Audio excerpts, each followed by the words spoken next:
Bueno, ahí está grabando también, entonces pues lo primero, buenas noches para todos. Sé que quizás está siendo un día un poquito pesado porque me comentó Leonor que había otro CIPAS también como agendado a las 6, si no recuerdo mal, pero aún así pues quería tener el espacio con ustedes y no perder también esta primera CIPAS que, como he explicado, pues tiene una importancia que ayuda a reforzar los aprendizajes también dentro de cada uno de los cursos. Entonces yo organicé esto, compañeros, para que tengamos pues para que tengamos claridad también un poco con la estructura o con el desarrollo de este espacio en lo siguiente. Primero, resolver dudas e inquietudes, que creo que también es un espacio para ello y es interesante que ustedes también puedan trasladarme un poco pues esas preguntas, situaciones, cómo va su desarrollo con el curso, cómo se encuentran también en el curso. Entonces, como abrir también ese espacio un poco de diálogo que quizás la webconferencia no nos da tanto porque pues hay mucho también que explicar y evidentemente no tenemos tanto tiempo. Yo les he traído hoy una serie de preguntas con respecto a cada uno de los temas que ya hemos visto, vamos a decirlo así, tanto en fase 1, pero sobre todo en fase 2, porque en fase 2, como ya están ustedes atentos a la dinámica de la actividad, tratamos temas de economía, temas de sociedad y un poco incluso de demografía dentro de lo que es la edad moderna. Entonces ahí tengo unas preguntas que pueden ayudarnos también como a plantear quizás otras inquietudes o para ya también un poco fijar aprendizajes e ideas que hemos venido desarrollando con las lecturas. Yo sí quisiera recomendarles, dentro de los foros que tenemos para esta fase 2 de la actividad que tenemos, en esa infografía, ¿no?, que tenemos que desarrollar un poco de esas características, ¿no?, de la edad moderna, hay una lectura que les he dejado que es del documento de Benassar, que es uno de los grandes historiadores de la época moderna. No solo de Benassar, es un libro compilación de otros autores también relevantes e importantes, donde he seleccionado como la parte económica de la edad moderna. Entonces también eso para que hagan la lectura. O sea, no olviden esas lecturas complementarias porque son creo que son las lecturas que fijan un poco los aprendizajes dentro del curso, ¿no? Por supuesto, pues están las lecturas básicas que tenemos y habíamos hablado de ese manual de Louis Ribot que también vamos a tener para todas las fases, pero bueno, yo voy a ir incorporando como esas lecturas complementarias que de alguna u otra manera nos pueden ayudar a generar un panorama más amplio de conocimiento sobre la época moderna. Muchos siglos, muchos años, ocurren muchas cosas, pero evidentemente pues hay que sintetizar para los procesos que tenemos en el curso y en ese sentido pues yo creo que las lecturas complementarias desarrollan y abordan bastante bien lo que quizás el curso pues no llega por tiempo y por dinámicas de las actividades. Tenemos también un ejercicio de gamificación. Vamos a utilizar una herramienta que se llama Mentimeter, no sé si la conocen. Es un juego, vamos a jugar con preguntas y sí les voy a pedir que todos estén muy atentos y lo recomendable es estar conectados desde un computador o un portátil y tener el celular a mano. ¿Sí? Porque vamos a responder desde el celular y vamos a estar viendo en el computador. Entonces, muy atentos, tengan, ya les explicaré la dinámica, pero tengan ese celular a mano. Y el último tema, que quizás es el que más les interesa, es un pequeño taller sobre preguntas del curso. Y creo que voy a empezar por ahí. Si me permiten, voy a avanzar hasta la última diapositiva. Vamos a ir aquí, porque pues tenemos unas preguntas finales como sistema de evaluación también del curso y yo siempre tengo la costumbre de hacer este ejercicio con los estudiantes. De hecho, a los estudiantes les interesa que hagamos este ejercicio con los estudiantes. Entonces, yo les propongo a los estudiantes que a raíz de las lecturas, de los diferentes temas que estamos abordando en el curso, generen preguntas multirespuesta, como ven aquí, donde pues planteamos una pregunta sobre la edad moderna, damos 4 opciones y explicamos la respuesta, marcamos la respuesta correcta, evidentemente, y explicamos la respuesta correcta, por qué es correcta y cuál es la fuente o la lectura que soporta esa respuesta. ¿Sí? Esto es muy interesante, ¿por qué? Porque suelo pedir que cada estudiante organice entre 5 y 10 preguntas y las compartimos, en este caso, en un OneDrive, ¿sí?, en una nube, y todos los demás pueden ver esas preguntas. Entonces es como darles las preguntas a priori, ¿sí?, de un posible examen final, Pero evidentemente, pues son preguntas que tienen que tener un nivel de complejidad alto. Si no, las haría yo. Y ustedes no quieren que yo haga las preguntas porque serían bastante complejas. Entonces, ¿cuál es la idea? La idea es compartirles este enlace, que ustedes lo tengan a mano, lo voy a estar compartiendo también por los foros para el resto de compañeros, ingresen a ese compartido y cada uno, pues según vaya avanzando en el curso, elabore esas preguntas. Evidentemente, insisto, se buscan preguntas que tengan un nivel de complejidad alto. Evidentemente no vamos a poner aquí cuál fue el primer europeo que llegó a América, ¿sí? Tienen que ser preguntas que realmente uno tenga que hacer las lecturas e incluso las complementarias para poder responderlas, ¿sí? La experiencia con los estudiantes que he tenido generan preguntas que a veces incluso me cuesta responder a mí, ¿sí? Pero evidentemente son preguntas que afianzan aprendizajes, que invitan también a la lectura de esos documentos y que nos dan también un mayor panorama también de aprendizaje un poco sobre la edad moderna. Evidentemente, pues son preguntas que no son de reflexión, ¿sí? Para eso tenemos los debates, pero son preguntas que ayudan a comprender un poco el nivel de aprendizaje y de conocimiento de un estudiante con referencia a época moderna. Como son ustedes quienes hacen las preguntas, pues evidentemente tampoco puede haber queja porque son los propios estudiantes los que indican esas preguntas. Si yo no encuentro preguntas de complejidad, pues ya yo pondría las preguntas, ¿no? Lamentablemente me tocaría pues hacerlas a mí y buscaría preguntas un poco en ese sentido de complejidad, ¿vale? Entonces, esta es una tarea que les voy a dejar voluntaria, no es obligatoria, pero yo creo que nos interesa a todos participar de estas preguntas y acceder a las preguntas, ¿sí? Entonces les doy como esta oportunidad, ahorita que estamos casi iniciando, no iniciando el curso, pero estamos al principio del curso, para que podamos ir estructurando como esas posibles preguntas, ¿vale? Mira, José dice por aquí, rebuscadas, sí, pueden ser rebuscadas. Finalmente, lo positivo es que vamos a tener acceso a las respuestas, ¿sí? O sea, las vamos a tener previamente. Entonces también eso, el estudiante que ha estado en las CIPAs, que ha estado en las webconferencias, que sabe de esta dinámica, que ha entrado, que tiene curiosidad y que ha realizado esta dinámica de preguntas, pues va a tener muchas más posibilidades después, si existe esa prueba objetiva final, pues de tener también las respuestas. O sea, esto es un gana-gana. Yo por un lado me aseguro de que ustedes aprenden, realizan, buscan, o sea, es todo también un tema procedimental. Y por otro lado, pues el estudiante que ha estado conectado con el curso, pues va a tener más opciones, evidentemente, de responder correctamente, ¿vale? Como ustedes han estado aquí hoy, y quiero premiarles también por eso, ¿sí? Pues les voy a dar este enlace ya para que puedan hacerlo, ¿listo? Copiar vínculo, lo voy a dejar por el chat. A ver, ahí creo que está copiando. Entonces, guarden muy bien ese enlace, lo voy a compartir también por los foros de esta fase 2, para que ustedes tengan pues esa dinámica o esa clave. Vuelvo a insistir, pregunta tiene que ser concreta, con 4 respuestas, eso sí es obligatorio. Marcamos la respuesta correcta de alguna manera, que se vea cuál es la respuesta correcta. Y lo más importante es la explicación, la retroalimentación de esa pregunta y cuál es la fuente que sustenta esa respuesta. ¿Vale, compañeros? Entre 5 y 10 preguntas les pediría, si alguno quiere hacer más, pues como ustedes las proponen, pues ya son preguntas que conocen también, ¿no? Y si son rebuscadas, como dice José Ran, pues finalmente también eso particulariza un poco el que haya hecho las preguntas, ¿vale? Entonces, bueno, ahí les dejo esta dinámica, ¿sí? Para que la podamos abordar. Y ahora sí, me voy a ir un poquito a ciertas preguntas, ciertos debates que vamos a responder un poco desde las dinámicas que venimos trabajando y de que ya hemos trabajado. Una de ellas es el primer tema que tenemos en la fase 1, que es la periodización de la edad moderna, ¿sí? Para los que estuvieron conmigo en la webconferencia, la primera webconferencia, pues hablamos un poco de los criterios y del por qué una periodización en historia, ¿no?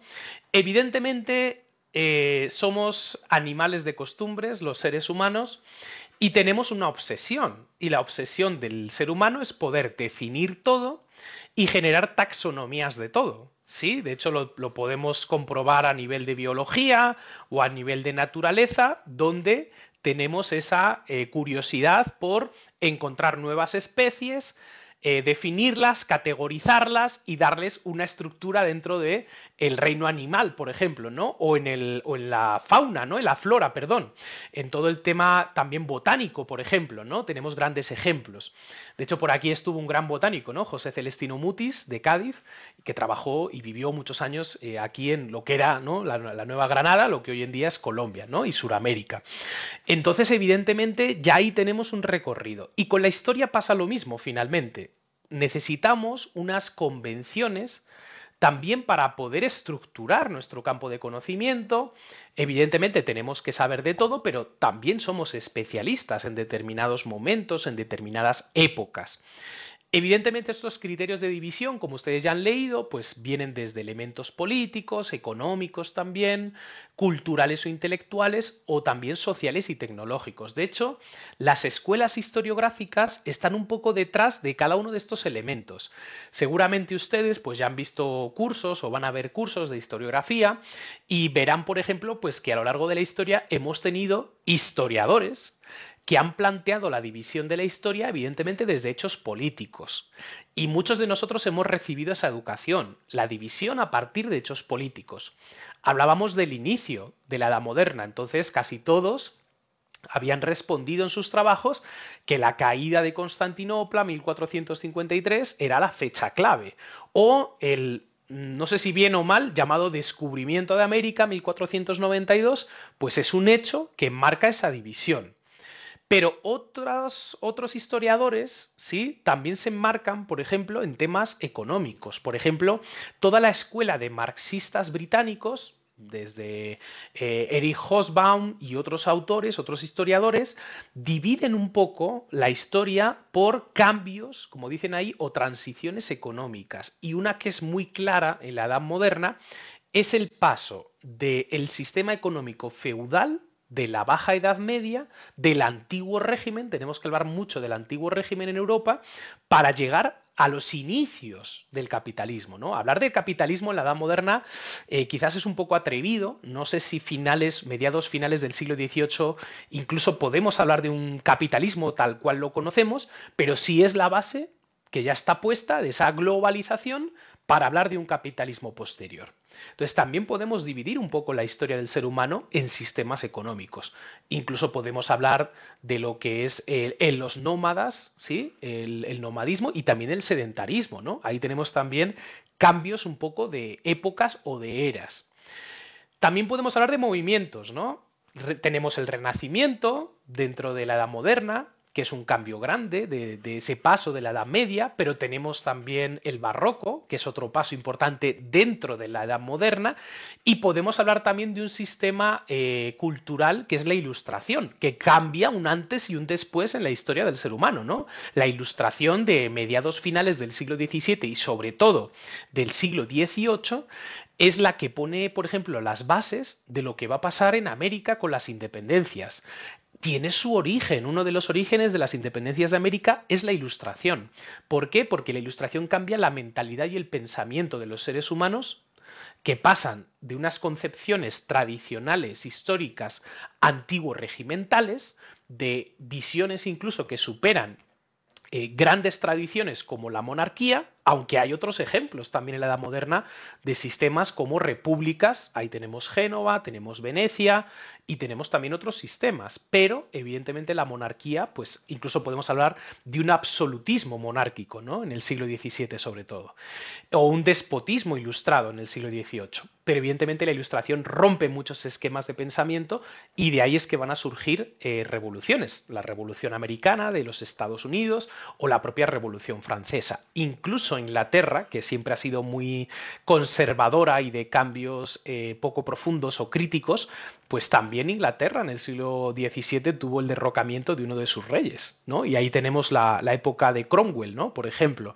que se establece Inglaterra como una república. Entonces, hay cambios y dinámicas también en el pensamiento. Y por supuesto, pues también podríamos hablar de cambios sociales, lo va a traer la Revolución Francesa sobre todo, la época napoleónica, que luego va otra vez a involucionar, ¿no? Pero ya son cambios, son brechas que están abiertas y son antecedentes o precedentes de lo que va a venir después.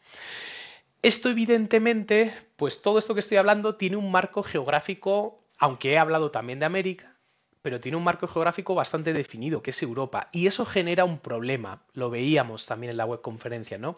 Genera un problema de eurocentrismo y que también pues no reconoce las diversidades que en otros lugares del mundo están sucediendo. Y evidentemente somos historiadores del mundo, compañeros, no somos historiadores de América, ni historiadores de Europa, ni historiadores de Colombia.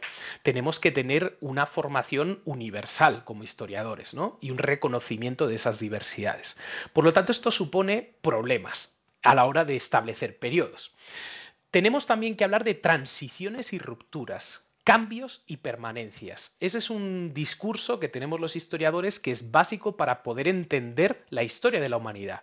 Cómo hay cosas que perduran y que incluso siguen perdurando y otras rupturas que también suceden en esa cronología.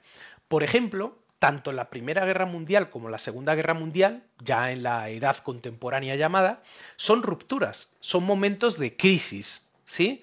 Pero, por ejemplo, también tenemos transiciones y permanencias. Por ejemplo, todavía Europa tiene monarquías. España es un reino, ¿sí? No es una república, sigue teniendo una monarquía, con otra serie de funciones ejecutivas muy distintas, ¿no? De hecho, podríamos decir que no tiene funciones ejecutivas, pero sigue manteniéndose determinados símbolos, determinadas tradiciones, y eso todavía incluso en el 2025 permanece. Lo podemos ver también en el Reino Unido, que es muy tradicional, ¿no? Y de ahí vienen esas permanencias.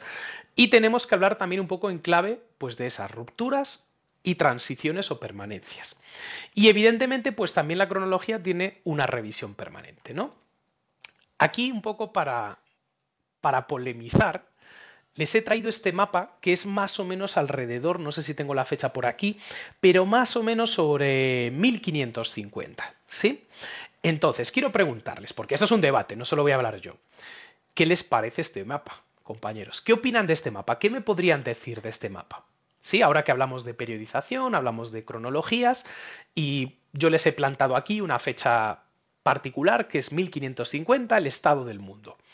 ¿Qué opinan de este mapa, compañeros? A ver, ¿quién se atreve un poco a ir participando? Porque necesito que participen. Esta es la dinámica de las cipas. Bueno, yo en ese mapa evidencio como que se resalta un poco las zonas donde se desarrollaba la parte comercial para esa época, ¿no? Por ejemplo, veo acá muy bien delimitado la parte de Mesoamérica y el Imperio Inca. En cuanto a América, creo yo que son las áreas de mayor explotación o de mayor interés en cuanto a extracción de metales preciosos, que era lo que interesaba para el sostenimiento de las monarquías. El norte de África solamente como en la parte norte, bueno, África, la parte norte, y pues se delimita muy bien la parte de Asia, donde estaba precisamente la mayor parte comercial en ese entonces. Entonces me parece que es un mapa que refleja más que todo como la importancia comercial de la época, las zonas en donde se desarrollaba la cuestión comercial. Bueno, es una interpretación. Perfecto, Luisa Elena. A ver, José, adelante. Profesor, yo estoy en desacuerdo con esa interpretación porque 1550 todavía está hasta ahorita llegando las diferentes rutas de colonización, lo que es Centroamérica y Suramérica. Llegaron en 1492, pero abrir trocha para llegar a Bogotá se demoraron como más de 10 años, como 5 años. Entonces yo creo que es Bueno, más bien un son poco los más, un poco más. imperios. Poco más, todos los imperios que en ese momento era España y Portugal, no Inglaterra. España y Portugal, y si miramos, pues ahí podemos dar cuenta que España decía, un rey, no me acuerdo cuál era, si era el rey Felipe, me acuerdo que era 14, creo que era, que decía que en el imperio de él nunca se ocultaba el sol, porque aquí ya vemos en Indonesia los territorios que él tenía sobre ese sector. África era, en ese momento era comercial, ya después se convierte en producción esclavista, pero al principio no fue comercial y esa fue la búsqueda. Entonces, si podemos mirar los colores del mapa, nos muestra son los imperios y los territorios que Portugal y España tendrían como las máximas potencias de ese momento en 1550. Bueno, es también interesante lo que nos dice José. De hecho, todo esto que aparece ya en verde, 1550, pues son un poco las posesiones que la corona de Castilla, en este caso, bueno, también podríamos hablar, algunos hablan de España, tenía ya en América. Ya fíjense que el Caribe pues era una zona de dominio que ya estaba un poco más asentada, pero ya nos encontramos con Nueva España. No sé si alcanzan a ver, si no ya yo les traduzco. Tenemos Nueva España, tenemos Río de la Plata aquí y tenemos Perú. ¿Sí? Entonces, evidentemente, pues ya hay un asentamiento, 1550, ya podemos hablar de un asentamiento pues un poco más representativo, ¿sí? Y tenemos Filipinas. Aquí al otro lado, en Asia, tenemos Filipinas, también marcada pues como parte de la corona de Castilla. Y también lo que comentaba el compañero sobre las posesiones portuguesas. Aquí tenemos las Molucas, que las famosas Molucas, que pues fue en todo también una guerra, ¿no? entre los reinos peninsulares, la parte de Timor, también en Indonesia, y bueno, aquí no se ve muy bien, pero pues hay algunas ciudades, factorías que tenían los portugueses en la India, ¿no? Sobre todo Goa o Calicut, que también es otra ciudad que será relevante en esta época. No confundir con Calcuta. Calcuta queda al otro ladito, ¿eh? Calcuta es más británica, es más posterior. Y tenemos también por aquí Macao. Macao está por aquí, que también fue una factoría portuguesa para comerciar con China, ¿no? Bueno, es una interpretación, sí. No sé, ¿qué opinan los demás? Quiero que escuchar a los demás. Diego, ¿qué opinas tú, Joaquín? César Augusto, quiero escucharles. No, y para hecho es la división política del mundo en ese momento. ¿Y qué opinas de esta división política? Oh, está basada en imperios. Ok, ¿y qué pasa en África? África lo habían considerado todavía parte del mundo. Bueno, es que esa es la interpretación que quiero que hagamos, ¿no? O sea, para mí este es un mapa parcial, porque vienen una especie como de lugares, territorios definidos, imperios, ¿no? Estamos hablando. Algunos otros no son imperios, ¿no? Tenemos por aquí el Sacro Imperio Romano-Germánico, que son diversas ciudades-estado, pero tenemos, por ejemplo, también diversos estados también hindúes, ¿sí? Pero claro, si esto lo comparamos con África, por ejemplo, o con América del Norte, pues yo veo este mapa y yo digo, aquí no vive nadie. Sí, no hay nada. Pero aquí sí había poblaciones. Y tenemos los indios americanos, ¿sí? Dakotas, Cherokees, ¿sí? Y no aparecen. Incluso aquí hay zonas como Venezuela o lo que es Uruguay, ¿sí? Bueno, Brasil aparece ahí como una línea costera, pero si nos fijamos en África, de hecho aquí ponen Etiopía, ya un poco yo creo que por descaro, ¿no? Porque Etiopía como tal en la época moderna es un reino fuerte en África, pero no está, fíjense que no aparece delimitado. Entonces, los mapas dicen mucho políticamente detrás también, ¿sí? Y quiero que observemos eso, o sea, ¿qué pasa en África? Parece que en África no vive nadie. Y en África hay estados, igual que en Europa, que sí viene muy bien delimitada, o igual que Oriente Próximo, que también más o menos viene delimitado, porque aquí tampoco aparece vacío. Entonces, esto tiene que ver también con eurocentrismo, tiene que ver también con colonización del pensamiento y con colonización política. Y, por ejemplo, Australia aquí parece vacío, pero ¿qué pasa? ¿Que es que no vivía gente en Australia en aquella época? Lo que pasa es que todavía los británicos no habían llegado, ¿sí? Seguro que si hablamos de un mapa de 1600, aquí aparece como una colonia británica y aquí Estados Unidos, lo que va a ser después Estados Unidos, aparece como una colonia británica. Entonces, ¿qué ocurre? Que es que parece que la historia empieza en ese momento para ellos, pero no es así. No sé, alguien escuché decir, África todavía no. No, si África llevaba milenios existiendo y diversos estados también y monarquías también dentro de África llevan existiendo. O sea que hay que. Traigo este mapa porque también hay que hacer esa interpretación crítica de los mapas. ¿Sí? Japón, por ejemplo, parece que no existe. Y Japón también es milenario. ¿Sí? Sí aparece Corea, pero ¿por qué Japón no aparece como un estado? ¿Sí? Entonces, eso nos tiene que hacer pensar. Ojo con los mapas. Los mapas también dicen cosas. No conscientes, pero subconscientes sí las dicen, ¿no? Entonces yo veo este mapa y digo, vaya, el mundo en 1500, pues en África no vivía nadie, en América, hasta que llegan los españoles, los castellanos, empieza la historia. No, no, no. Si aquí hay un montón de pueblos y un montón de tribus y un montón de entidades también estatales también, ¿sí? Entonces, ojo con la interpretación de los mapas, porque esto tiene que ver también con cronología, ¿sí? Les voy a dejar estas 3 preguntas iniciales, a ver qué opinan. La primera de ellas dice lo siguiente, dice, ¿hasta qué punto la noción de edad moderna es un constructo eurocéntrico que invisibiliza otras temporalidades históricas, especialmente en América Latina? ¿Y cómo podríamos repensar la periodización desde un enfoque global y decolonial? ¿Qué opinan? Ustedes como historiadores, compañeros, colegas, ¿qué opinan? ¿Cómo podemos, primero, si están de acuerdo o no? Y segundo, ¿cómo podríamos repensar también la periodización? ¿O nos sirve esa periodización? ¿Qué opinan?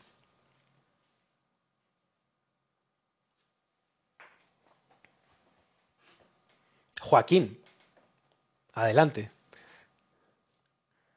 Pues maestro, sí creo que toca reformular esas nociones, porque sí, evidentemente, pues por las lecturas, sí es un concepto muy eurocéntrico, como que el mundo en teoría inició, o Latinoamérica empezó a existir desde que fue descubierta, o sea, si estamos vistos como un descubrimiento, pues invalida todas las civilizaciones que se estaban formando y que ya estaban formadas cuando ellos llegaron. De hecho, una de las lecturas me causa mucha curiosidad en el sentido de que se facilitó realmente las estructuras sociales que ya existían en Latinoamérica para que las estructuras organizacionales europeas se pudieran hacer más fácil con el territorio, sin necesidad de guerras. Pues estamos hablando también en el contexto histórico de los recorridos largos en barcos con no mucha tecnología, y pues la manera más fácil de colonizar el territorio fue a través de apropiarse de lo que ya estaba establecido. Pero a pesar de que ya estaba establecido, históricamente hablando, la historia que se cuenta es como si las personas, los habitantes del territorio, fueran personas incultas, sin conocimientos frente a muchos temas, y se pintan en muchos textos como salvajes en religión. Entonces, creo que sí es necesario, sí es un constructo eurocéntrico y es necesario repensarlo. Para pensarlo global, pues yo pienso que la arqueología podría ser un punto muy importante, como por la periodización que ya existe, basados de pronto en la antigüedad que se puede dar a imperios como Machu Picchu o todas las construcciones que pudieron haber estado desde los incas, y tratar de hacer como una combinación de periodos. Pues yo pienso que, pues hablando también de otros de los textos que estaba, me pareció bastante interesante cuando se referían al calendario maya, por ejemplo, que son calendarios que tienen una periodicidad que si la podemos combinar con el calendario grecorromano, que es el que manejamos, pues también nos podría dar una visión un poco más amplia de desde cuándo el ser humano está sentado como comunidad. Bueno, hay varias cosas interesantes que nos compartes y una de ellas yo en lo personal un poco y pues digamos un poco de mi experiencia y también lo que he podido abordar un poco, ¿no? En esa época de conquista y colonización posterior. Si podemos hablar en algún momento de éxito de la colonización, por llamarlo de alguna manera, tiene sus bases en la diplomacia. Esto no exime de enfrentamientos, guerras abiertas, incluso de esclavitud. Hay que decirlo con todas las letras. Esclavitud me refiero a indígena, no africana que llega, sino la propia esclavitud indígena en los primeros años, sobre todo en la época de los encomenderos y en la primera llegada, ¿no? De los primeros conquistadores. Porque una cosa es lo que dice la ley y otra cosa es lo que sucede, ¿no? Y eso es un ejemplo claro en los primeros años de conquista en América. Pero uno de los grandes éxitos del asentamiento de los castellanos, de los españoles, son los acuerdos diplomáticos. De hecho, creo que todos aquí me imagino que conocerán un poco el sistema de conquista de Nueva España con los mexicas. Sería imposible haber sido abordado si los castellanos no hubieran llegado con un sistema de alianzas de otros pueblos mesoamericanos que estaban sometidos a los mexicas. ¿Sí? Sin esas alianzas, y de hecho pasa, por ejemplo, la Noche Triste, que es la huida de los castellanos de Tenochtitlan, porque las ciudades enteras se les vuelve en contra y están en minoría franca. Entonces, sin esas alianzas y sin esa perpetuidad de los sistemas, no hubieran podido asentarse. O sea, hubieran sido expulsados al final. Y tenemos ejemplos aquí en lo que hoy en día es Colombia con los primeros asentamientos, ¿no? Estoy pensando, por ejemplo, en uno de los primeros asentamientos cerca del Urabá, donde directamente se extingue. Cuando Colón llega a la isla de la Española, el fuerte Navidad, Cuando vuelve en su segundo viaje, el Fuerte Navidad no existe, ha sido sometido. ¿Por qué? Porque pues, esos primeros conquistadores o colonos, claro, llegan en inferioridad. Entonces, tienes que liarte con otras tribus, con otros pueblos, para poder avanzar en tu colonización directa o indirecta, ¿sí? Y otra de las claves de los éxitos es que los españoles, con esa mentalidad, primero religiosa, eso hay que tenerlo muy en cuenta, uno de los principales motivos, diría el segundo después de lo económico, es el motivante religioso, evangelizar, y también lo ha dicho Joaquín Miguel, ¿no? Sin esa obsesión de evangelización, también hubiera sido muy difícil crear puestos de colonización. De hecho, el sistema portugués es de factorías, lo acabo de decir. Portugal no le interesaba tanto llevar a su gente a otros territorios, sino era un puesto comercial donde puedo recibir bienes y traer los míos y comerciar y ganar dinero. Brasil terminará siendo un modelo castellano, ¿sí? Pero lo podemos ver en Asia con esas factorías en la India, por ejemplo, ¿no? O en Indonesia, sí, que quedan ahí. Que quedan los restos arqueológicos, no, no hay población portuguesa. Entonces, son modelos distintos, pero sin esa trazabilidad en las costumbres y entendiendo los sistemas de cacicazgo, por ejemplo, de diferenciación social de los pueblos prehispánicos, no se hubieran podido asentar. De hecho, cuando, por ejemplo, se termina de conquistar el Perú, el imperio inca, ¿sí? Lo que se hace es decir, bueno, este es el último inca, ¿sí? Y pasa a ser Inca Carlos V. ¿Sí me hago entender? O sea, Carlos V tiene el título de Inca, porque no hay ruptura. De hecho, si ustedes van al Palacio Real de Madrid, ojalá alguno haya ido, en el Palacio Real de Madrid hay una escultura de Atahualpa y Moctezuma. Y están con los reyes de España. ¿Por qué? Porque es un mensaje político de continuidad en esos territorios de una tradición, vamos a decir, monárquica o real. Entonces, ¿qué es lo que hacen? Un sincretismo de cosas. De hecho, el barroco americano en arte es también un poco sincretismo de las tradiciones ancestrales con la religión fervorosa católica de la Contrarreforma. Entonces hay una mezcla. Y sin esa mezcla no se hubiera podido avanzar en la colonización. La Virgen de Guadalupe, en México, es un claro producto de ese sincretismo, porque tiene sus raíces también en una diosa prehispánica. Entonces, para la gente es más fácil, y eso pasó también en la antigüedad, con Roma y las comunidades prerromanas en la península ibérica. Hay muchas cosas que permanecen que, digamos, los conquistadores o la nueva religión o el nuevo pensamiento cultural tiene que asimilar cosas que ya estén para introducir su mensaje. ¿Sí? Si no, no va a tener éxito. Y el cristianismo es claro ejemplo de ello. El cristianismo, cuando llega a Hispania, pues evidentemente se enfrenta con una serie de religiones ancestrales, de culturas también, pues que no van a cambiar su discurso de la noche a la mañana. Entonces tú tienes que ir metiendo el mensaje del cristianismo poco a poco en esas poblaciones. El carnaval, el famoso carnaval que todos conocemos, carnaval de Barranquilla, el carnaval de Pasto, ¿sí? Tiene sus raíces. Lo traen evidentemente los españoles, pero tiene sus raíces en esas culturas ancestrales precristianas. El cristianismo no puede con el carnaval, con esos rituales y con esas festividades paganas. Entonces lo asume como parte también de sus festividades y como parte también cultural. Coexiste, digamos, con la religión. Y fíjense, llega hasta aquí, también hasta América, ¿no? Y hoy en día podemos hablar del carnaval de Barranquilla y del carnaval de Pasto. Entonces hay unas continuidades. Y evidentemente, cuando tú tienes expediciones que llegan máximo 1000 personas, 500 personas, pues tú no puedes someter por la guerra a todos los pueblos. Tú tienes que hacer alianzas y, de hecho, en parte, como digo, es debido a eso que cae el imperio mexica, que cae el imperio inca, porque esos nuevos conquistadores que llegan, esas nuevas personas, entienden la dinámica de relación de poderes y juegan con ella. ¿Sí? Juegan muy hábilmente con ella, ¿sí?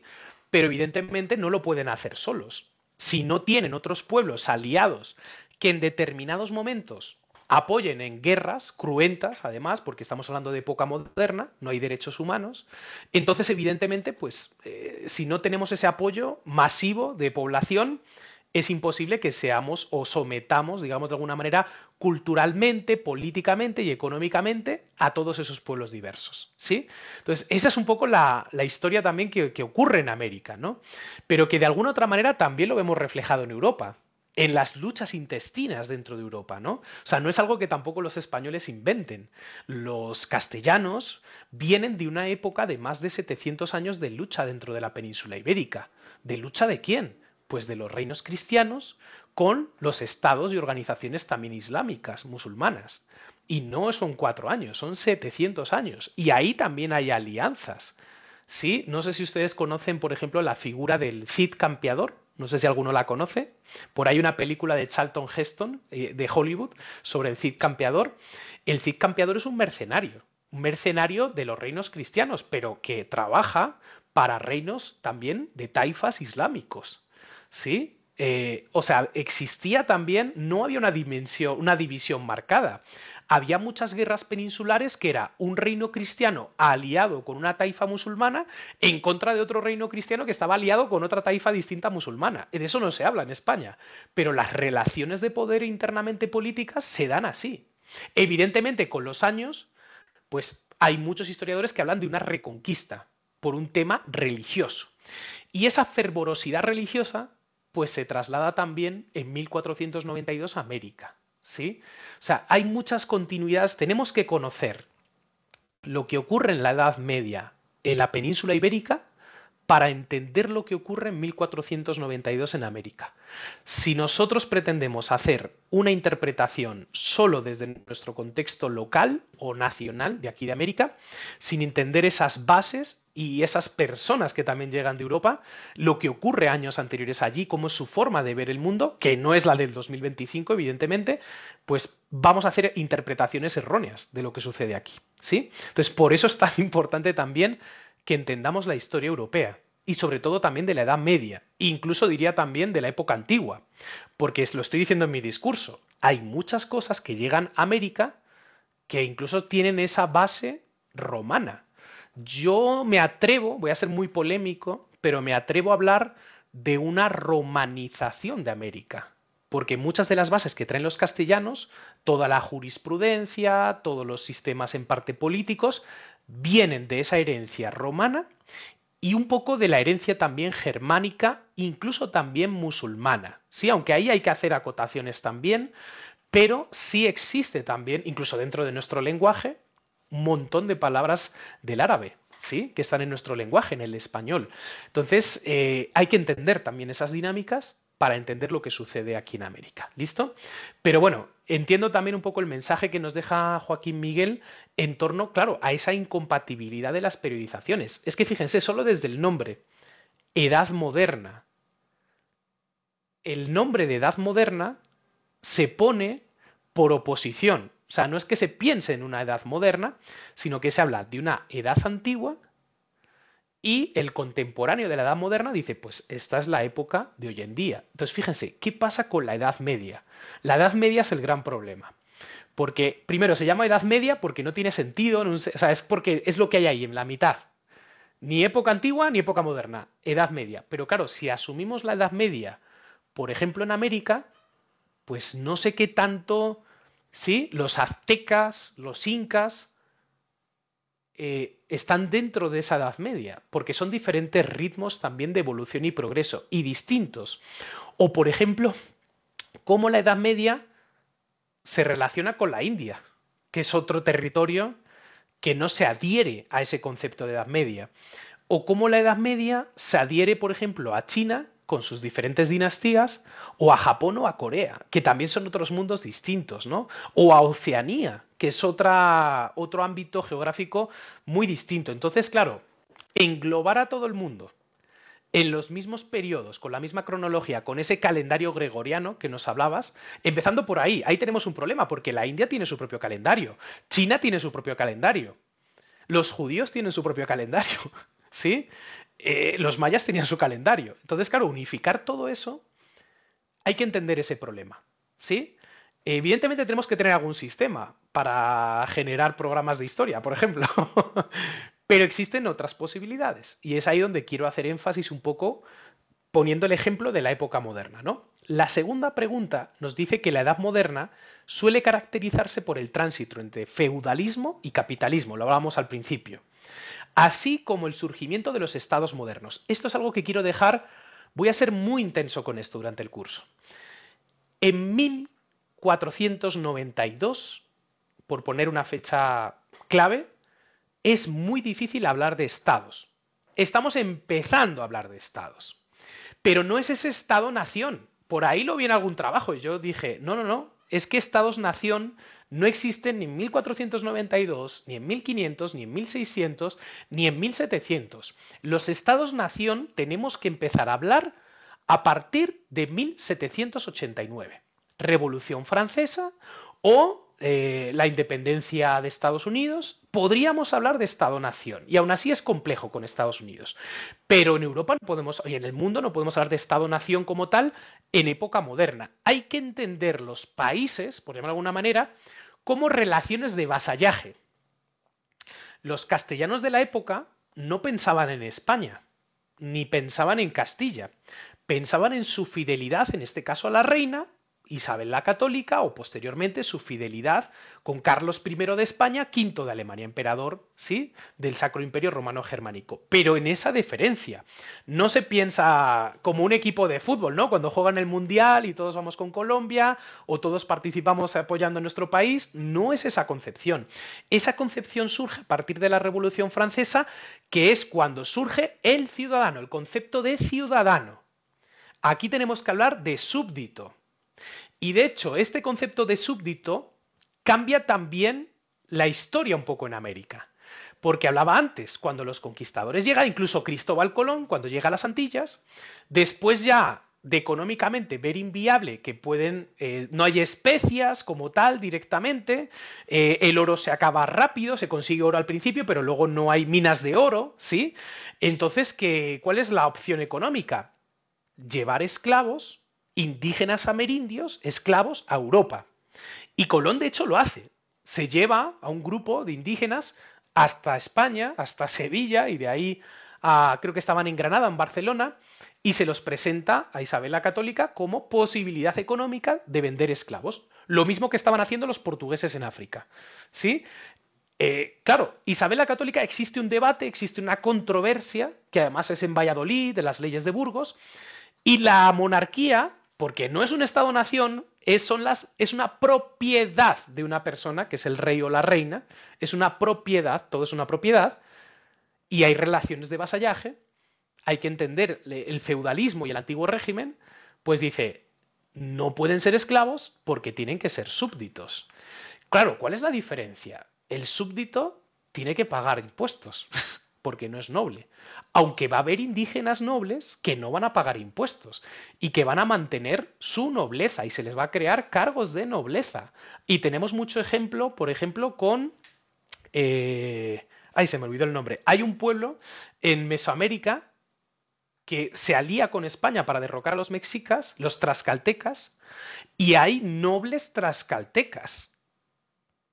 Nobles tlaxcaltecas que no tienen que pagar impuestos.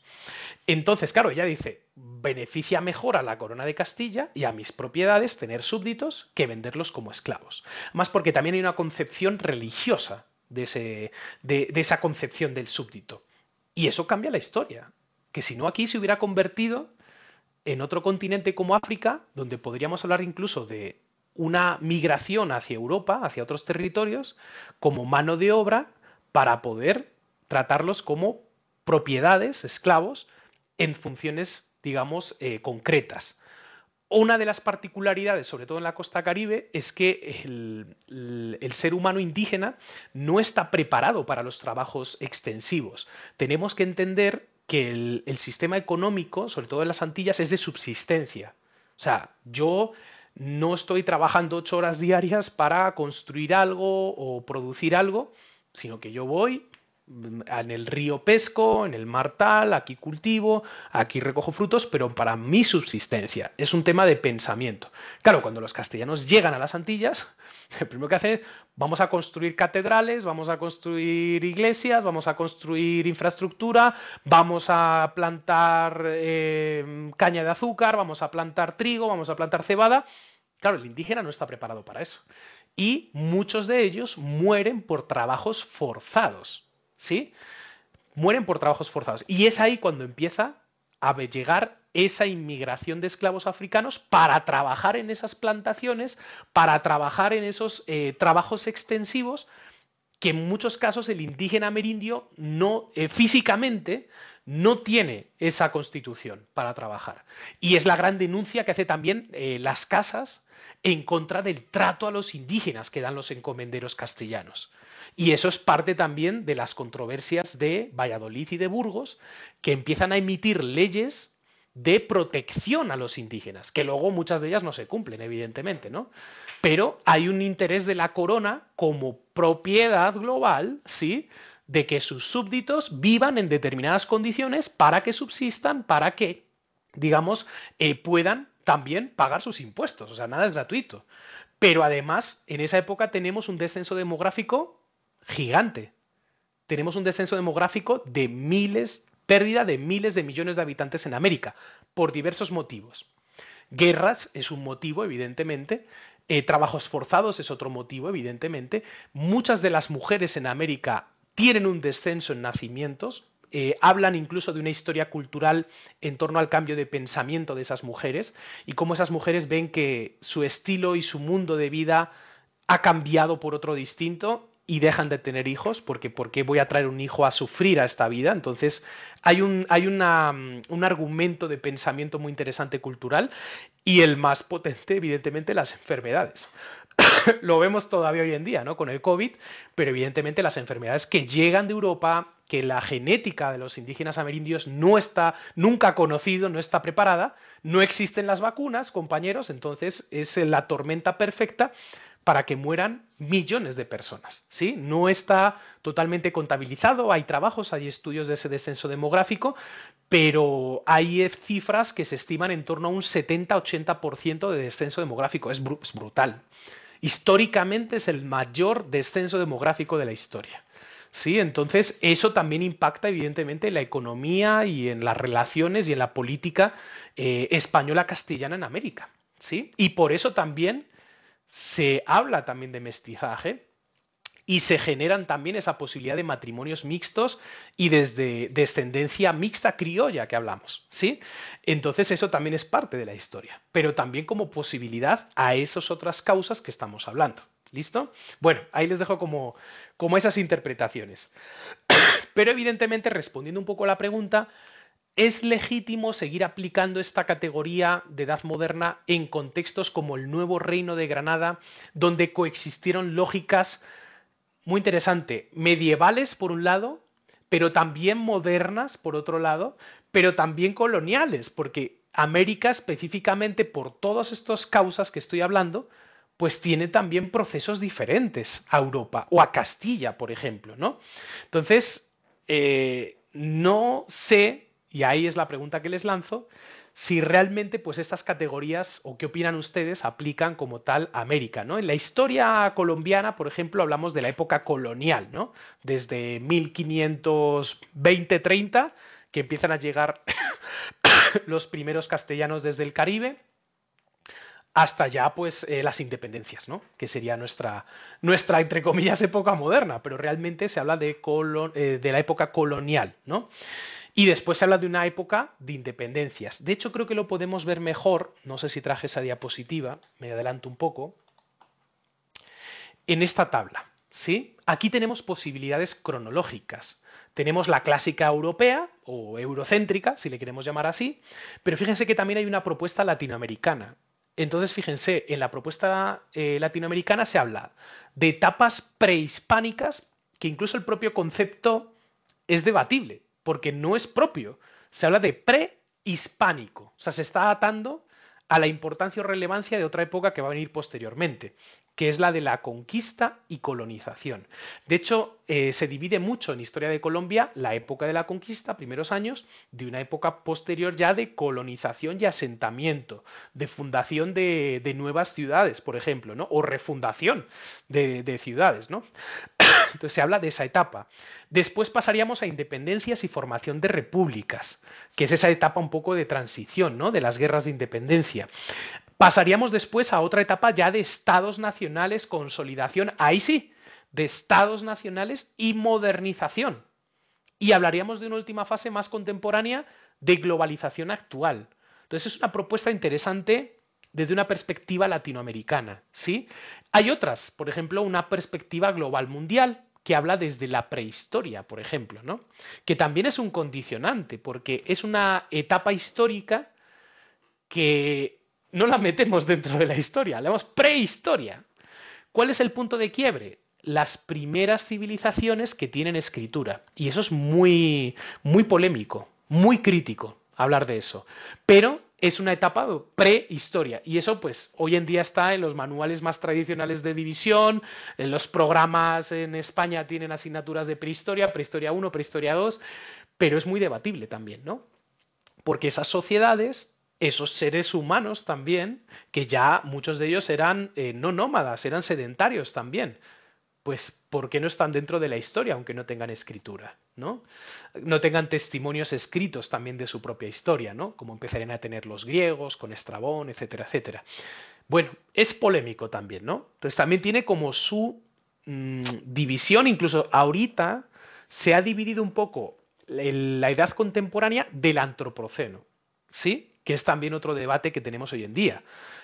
¿Realmente nos podemos considerar la misma sociedad que en 1950? Muchas cosas han cambiado. Entonces no sé si esto se llamará de otra forma más adelante, lo que estamos viviendo ahora, pero es un debate que también está presente, ¿no? Entonces, bueno, es esa división, esas posibilidades para que también ustedes reconozcan. Y bueno, tenía también por aquí algunas preguntas sobre economía, pero bueno, lo que voy a hacer es dejarles la presentación en el foro, por si alguien tiene curiosidad, porque sí quiero pasar a este ejercicio. Este ejercicio sí quiero que lo hagamos. ¿Listo? Cerramos con esto, compañeros. No les voy a quitar más tiempo, les voy a dejar descansar. Pero quiero que hagamos este Mentimeter, ¿sí? Para ver cómo nos va. Entonces, ¿cómo lo vamos a hacer? Yo les voy a compartir aquí. Voy a poner esto en presentación. A ver si me deja. Ahí está. Entonces, a ver qué les veo por aquí, que no les veo. ¿Cómo vamos a trabajar? No sé si han trabajado con Mentimeter alguna vez, pero si no, pues yo les voy diciendo cómo lo vamos a hacer. Van a entrar desde su celular, por favor, no desde el computador, desde el celular, a este enlace, menti.com. Lo voy a poner por el chat. menti.com. ¿Listo? Van a ir a ese enlace. Bueno, tienen que buscar esa dirección. Y van a poner este código, porque les va a pedir un código. ¿Listo? No sé si desde ahí con este les sirve. Entonces, compañeros, por favor, me avisan. Van entrando desde el celular, me comentan qué les aparece. O también por QR lo pueden hacer. Si tienen el celular ahí con la cámara, le dan a este QR y les da el acceso a nuestro objeto virtual de aprendizaje, nuestro Mentimeter. ¿Alguno ya ha podido acceder? ¿Alguno ya está ahí? Sí, pero profesor, ¿cuál es el código? Es este, 89 17 21 56. Lo voy a escribir. Gracias. 89 17 21 56. ¿Listo? Me avisan, por favor, ¿vale? Y con eso yo también voy avanzando. Profe, el más rápido es con el QR. Ya. Sí, Vale, perfecto. sí, ya Perfecto. logramos. Yo también estoy probando, a ver cómo nos va esto. Entonces, vale. Ay, muy bien, muy bien. Ya estamos los 5. Cada uno tiene un avatar. ¿Listo? Esto es un concurso, ¿eh? O sea, aquí vamos por puntos, ¿eh? Muy atentos. Respuesta correcta y en el menor tiempo. ¿Listo? Son 10 preguntas, ¿vale? Las he sacado de las lecturas que les he recomendado. Así que voy a ver también quién ha leído juicioso. ¿Listo? ¿Están todos preparados? ¿Desde el celular? ¿Falta alguien? Dice, prepárate para jugar. Ahí empieza uno. No, yo les doy el inicio. Todavía no he empezado porque esto va por Ah, tiempo. ok. ¿Sí? ¿Pero Entonces, introducimos el nombre de cada uno o no? no sé si les pide. Sí, creo que Sí, les pide dice, el nombre. introduce tu Sí, sí. nombre. Sí, Sí, pide sí. nombre. Pongan el nombre porque si no, luego no saben cómo van. Ok. Y unirse al quiz, ¿correcto? Listo. Exacto, Exacto, Ya. unirse al quiz. Yo todavía no he lanzado, la primera pregunta, pero necesito que todos estén ya preparados. Está demorado para cargar. ¿Sí? Bueno, me avisan, por favor, porque yo ya estoy aquí para lanzar la primera pregunta. ¿Ya están todos? ¿Están ubicados todos? Sí, señor. Hay uno que se ha Sí, ya, salido. No ya sé quién se ha estamos listos. salido. Hay uno que se ha Yo, salido por ahí. sí. Ya, un momento. Aquí estoy. César, aquí está. Vale, César está. Se tienen que reconocer por el símbolo, ¿no? Cada uno les dieron un símbolo. José, ¿te esperamos? Ya anotando otra vez el código porque me salí sin querer. No te preocupes, está aquí en pantalla. 89172156. Listo, ya, profe, qué pena. Vale, ¿y quién se salió ahora? ¿Alguien se salió? No sé quién se salió. Bueno, voy a empezar porque si no, no acabamos. ¿Listo? Voy a ir con la primera pregunta. Ahí va la primera pregunta. ¿Qué porcentaje de la población vivía en el campo en la economía de tipo antiguo?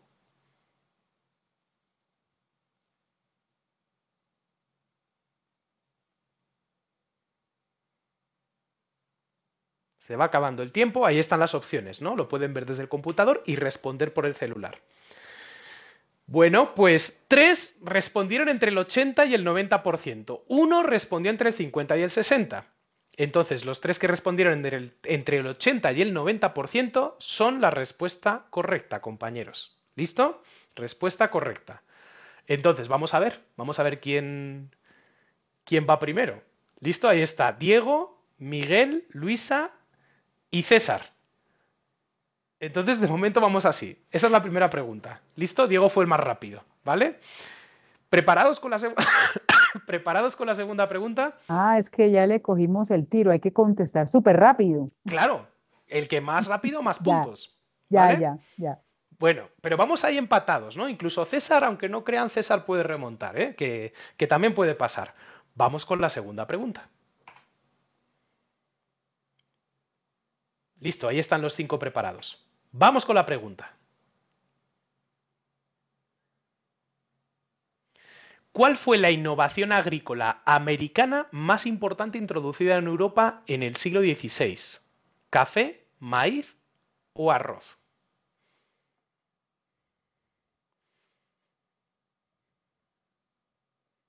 Bueno, muy bien, 4 acertaron. Ojo, no es el café. Recuerdo, el café lo trajeron los jesuitas castellanos a América, ¿eh?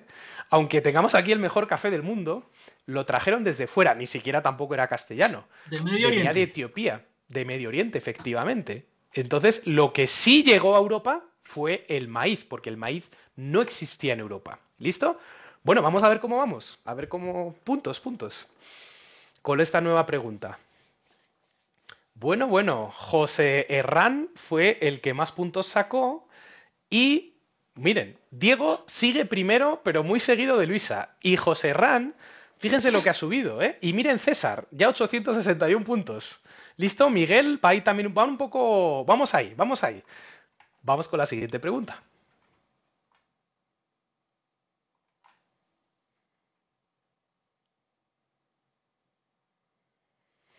¿Qué ciudad europea fue clave en el desarrollo de la industria de la seda en 1536, desde 1536? ¿Florencia, Venecia o León? Si leyeron el documento de Benassar, ahí estaba la respuesta. Bueno, 3 marcaron. ¡Uy! Ninguno acertó. La ciudad era Lyon. Lyon es la gran ciudad de época moderna en torno a el desarrollo de la industria textil en Ay, seda. por la Lyon. ubicación. Lyon. Sí, ni Venecia ni Florencia. Bueno, alguna había que fallar, ¿no? Entonces, pues seguimos igual, todos, seguimos igual. ¿Sí? Vamos con la siguiente pregunta. Todos preparados.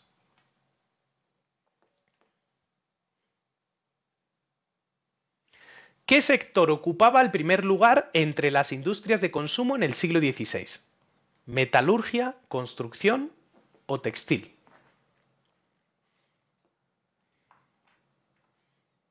Todo el mundo ha votado. Muy bien. Respuestas. 2 dijeron que la metalurgia, 3 dijeron que la textil. Respuesta correcta, textil viene desde la Edad Media, el tema de lo textil, ¿eh? Es la gran industria en el siglo XVI. Luego eso va a cambiar. Pero en el siglo XVI lo textil sigue siendo la primera industria. Vamos a ver puntajes. ¿Quién acertó? Diego acertó, José Herrán acertó y Miguel también.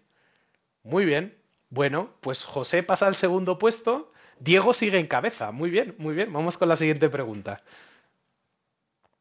Pregunta 5. Todos listos. Pregunta. ¿Qué minas proporcionaron grandes fortunas a los Fugger y los Turzo?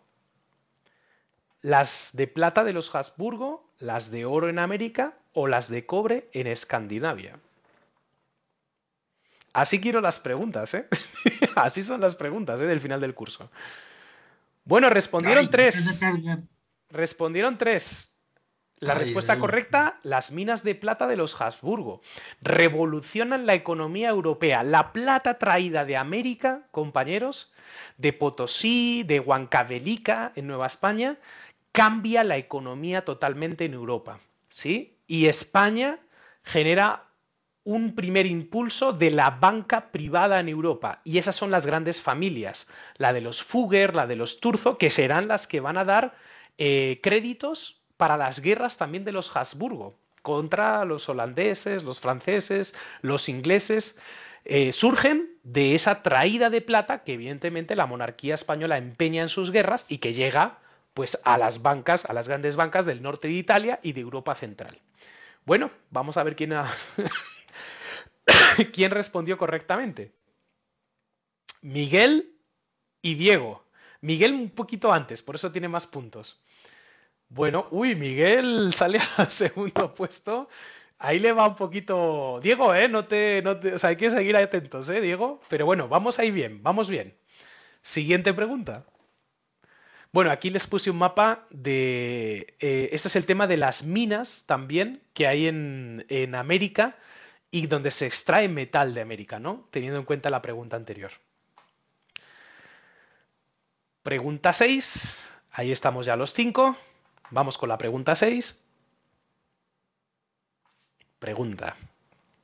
¿Qué fenómeno climático afectó negativamente la producción agrícola del siglo XVI? ¿La gran sequía, el Niño o la pequeña edad glaciar? Ya respondieron los 4, muy bien. Respuesta correcta. La pequeña edad glaciar. Ojo, hay que leer de esto, ¿eh? No fue la gran sequía, tampoco por supuesto el Niño.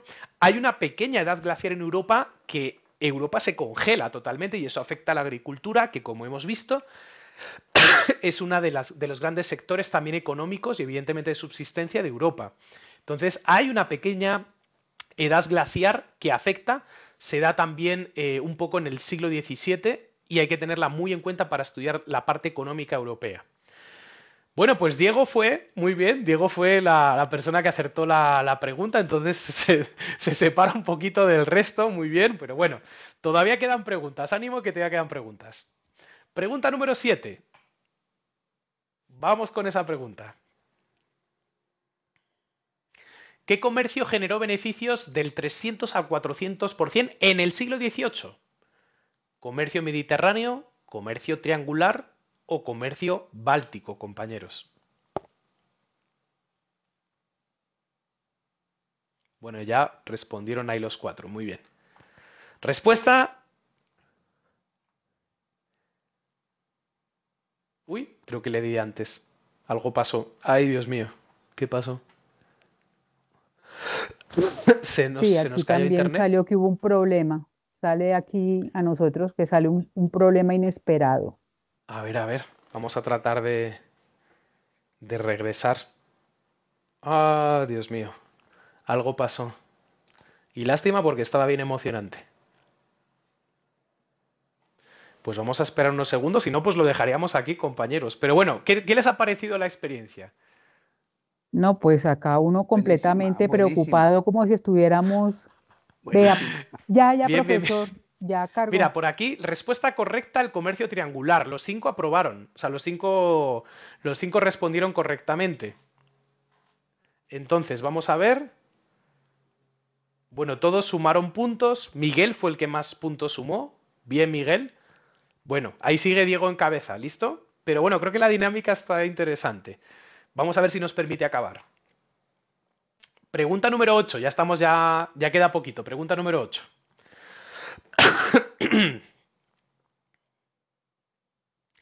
¿Qué material seguía siendo el combustible indispensable en la metalurgia del siglo XVI? ¿Carbón de leña, carbón de piedra o petróleo, compañeros? Todo el mundo ha votado, muy bien. Respuesta correcta, carbón de leña. Muy bien, 4 acertaron, muy bien. Vamos a ver la puntuación. Muy bien, muy bien. José Ran con Miguel, los más rápidos, muy bien. César también acertó, muy bien César. Bueno, Diego sigue en cabeza, pero ahí sigue Miguel y José Ran, están ahí, están ahí. Bueno, pregunta número 9, compañeros. 5, estamos listos. Pregunta. ¿Cuál fue la principal limitación de la agricultura europea en la Edad Moderna? ¿Insuficiencia de abonos, exceso de tierras cultivables o falta de mano de obra?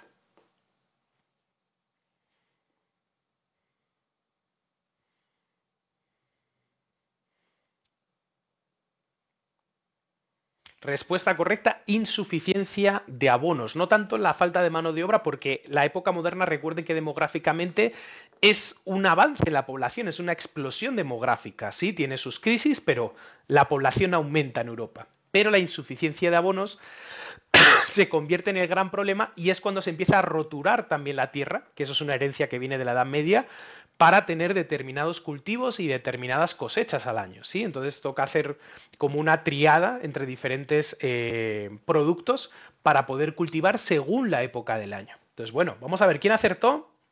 ¿Quién acertó? Diego fue el que acertó, muy bien, Diego está en la jugada, muy bien, se va destacando ahí. Bueno, compañeros, vamos a ver, nos queda creo que una pregunta, si no estoy mal, pregunta 10, vamos con la última pregunta.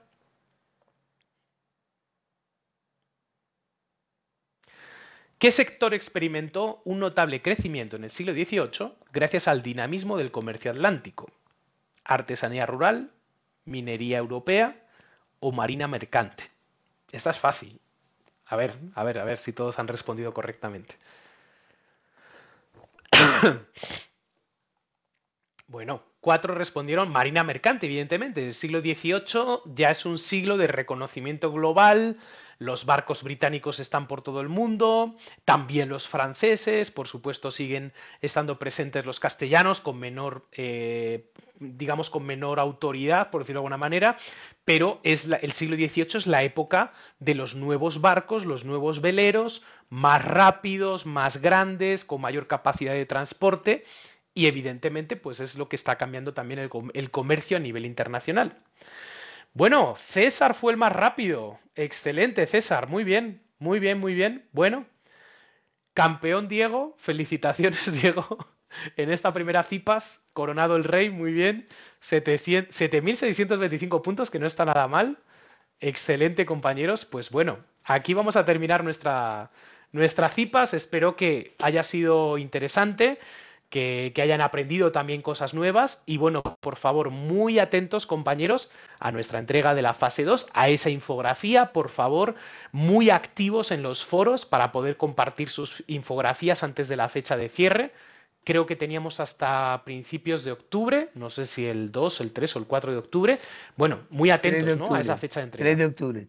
3 de octubre, gracias César. Entonces, bueno, pues una feliz noche para todos, un feliz descanso y nos estamos comunicando. Excelente clase, profe, muy amable. Bueno, César Augusto, me alegro. Muchas gracias, que descanse, muy Feliz amable. noche.